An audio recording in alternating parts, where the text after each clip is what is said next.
તો કેમ છે મારી યુટ્યુબ ફેમિલી, તમારા બધાનું સ્વાગત છે આજના એક મારા નવા બ્લોગમાં. અને આજે ફરી પાછા આપણે અગાસી ઉપર આવ્યા હતા અને મકાનનું કામ એટલું થઈ ગયું છે, કબૂતરના રૂમનું, અને પ્લાસ્ટર થઈ ગયું છે. હવે આમાં લાદી ચોંટાડવાની છે અને પછી ટાંકી દેવાનું છે, એટલે ભાઈ આપણું કબૂતરનો રૂમ તૈયાર થઈ જાય. અને આમાં હજી મારે આમ લાદી ફિટ કરવાની છે આડી, એટલે કબૂતરની ઉપર બેઠા રહીએ અને હેઠે લાદી ફિટ કરવી છે. ચોમાસામાં તકલીફ ના પડે એટલે આપણે એવું કરવું છે. બાકી એક અહીંયા બેઠો અને બે અહીંયા બેઠા, બાકી બધા ઉપર બેઠા છે કબૂતર. અને જો અગાસી કેવી આખી ભરી છે, તો હવે આપણે અગાસી પહેલાં સાફ કરી નાખીએ આખી, પછી આપણે કબૂતરને ખાવા દઈ અને પાણી બધું પછી મૂકી આલો. પહેલાં બધી સાફ કરી નાખો, નીચે નાખ દો બધી. તો આપણે આખી અગાસી સાફ કરી નાખીને બધું માં ગોઠવી દીધું છે.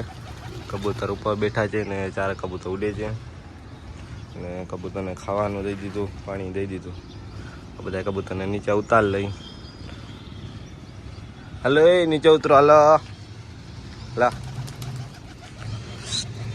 હલા હલા હલા હલા.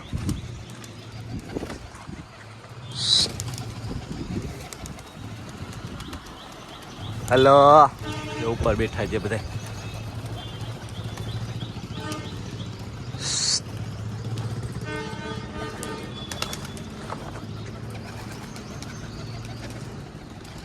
બધા ઉતરી ગયા છે નીચે, 2-3 ઉપર બેઠા છે. ને આપણો જે રૂમ બની જાય ને પછી મસ્ત થઈ જાય. બધા હવે એમ વિચાર કરતા હોય કે પ્રકાશભાઈ આમાં અધૂરો રૂમ કેમ બનાવે છે.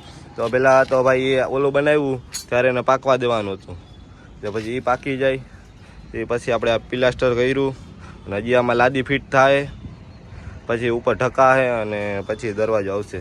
એટલે વાર તો લાગે ભાઈ, તાત્કાલિકમાં કાંઈ ના થાય, અને પાકપાઈ દેવું પડે આપણે. એટલે હવે આપણે આમાં લાદી ફિટ કરવાની છે. વાર લાગે પણ સારું કરવું છે એમ.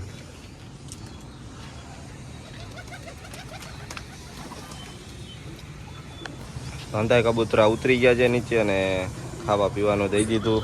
અને જો તમારા ભાઈને ગરમી ચડી ગઈ છે કામ કરી અને તડકો બહુ છે, એટલે હવે આપણે નીચે જવું છે. અને આ બ્લોગ તમને કેવો લાગ્યો કોમેન્ટમાં જણાવજો. ના હોય તો સબસ્ક્રાઈબ કરી નાખજો, લાઈક કરવાનું ભૂલતા નહીં. અને આવા જ બીજા બ્લોગમાં મળ્યા ફરી પાછા.